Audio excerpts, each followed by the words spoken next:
Esi sveicināts Dobelē. Es esmu Mārtiņš Počs, un es atrodos, iespējams, visaugļainākajā vietā Latvijā – Dārzkopības institūtā.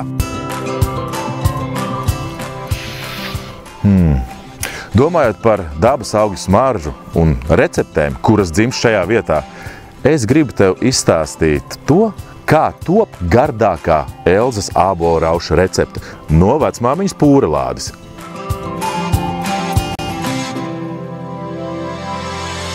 Sauja pasaulē labāko miltu, ražana ēdamkarote, vismaigākā sviesta.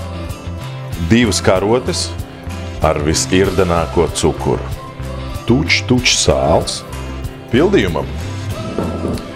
Visbaltākā saldā krējuma un vissvaigākās olas ar cukuru. Un to visu ar mīlestību jaucot un kārtojot formā, pārklāj ar vissulīgākajiem āboliem.